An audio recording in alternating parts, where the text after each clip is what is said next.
I went from having a pretty normal growing up, life, strong family, and all of a sudden that's flipped upside down, and I find myself in the following September, 9 months later, in the state of Vermont, sharing a single bedroom with someone who I've never met before at boarding school.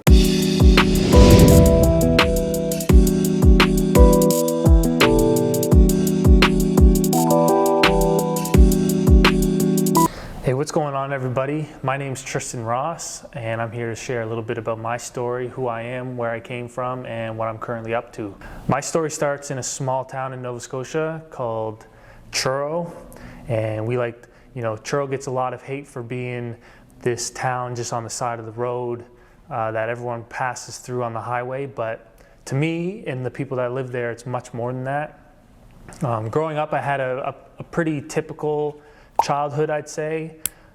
Came from a strong family, did a lot of stuff together. Both my parents were teachers, went on a lot of vacations together, and I was always that guy who was into sports.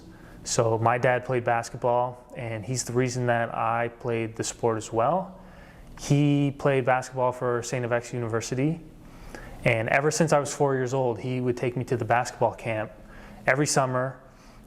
Me and my best friend, Jaden Smith, Jaden's dad played with my dad at X.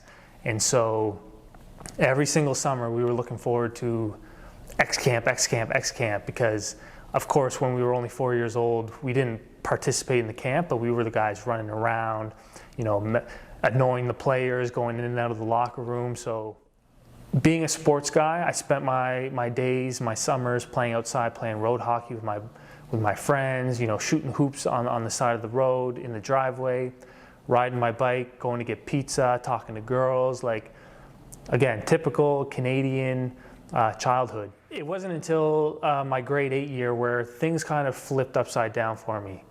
In the summer of my grade 8 year, my mom was diagnosed with skin cancer, and that following December, 6 months later, she passed away. I always used basketball as an escape for stress and to get away from life. And funny enough, my mom passed away. She was a teacher at the junior high school that I was attending. And the day that she passed, my dad told me to stay home for school. He must have known that she was gonna pass, but he said, you know what, buddy, you should stay home today. She ended up passing around noon. And that night, I actually had basketball practice, and I don't remember talking to anyone about it, and it was just like an innate feeling I had. But I went up to my dad immediately. I was like, I can still go up to basketball practice, right? That was natural for me. I was always I didn't want to just cry my eyes out and sit and soak. And I was like, this means I can still go to ball practice, right? Anyway, fast forward. 9 months later, I find myself in a single bedroom in Vermont with a roommate from Dorchester, Massachusetts, just outside of Boston, for boarding school.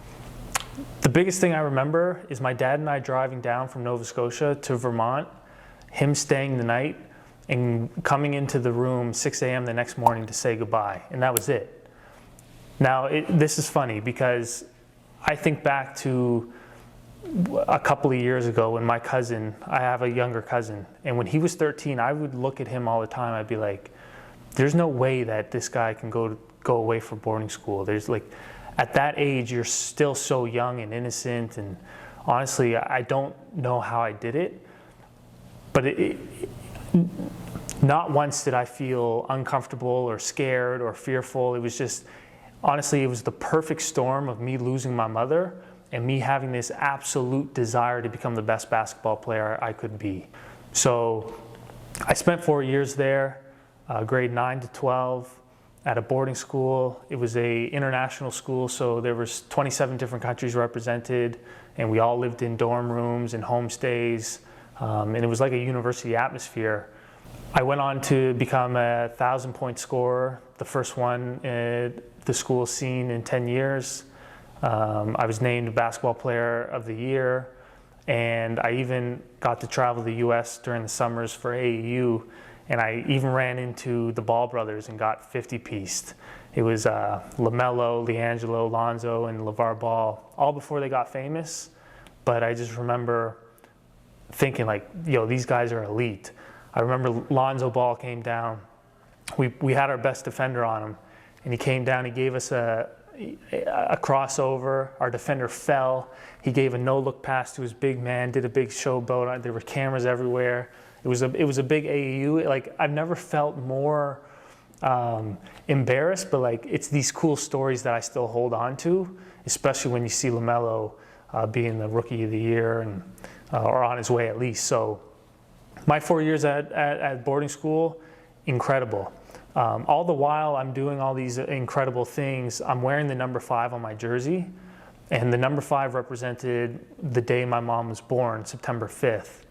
I think that for me acted as a reminder, and it was the decision to wear number 5 was the point in time where I really cemented my purpose or defining my why. So, you know, I say this a lot now, especially while I'm, when I do reflection, I talk to people about my story. I say, you know, I wouldn't be who I am today without the passing of my mom, and I'm almost thankful that she did. Now, before you get kind of crazy and second guess yourself and say, why, how could you say something like that? If I could have her back, I would have her back immediately. There's no question about that. I carry a photo with her everywhere I go. But I wouldn't be who I am today without that event. You know, I would never have gone to boarding school. I would never have, you know, had the pain and fuel and motivation to become the best basketball player that I could be. And for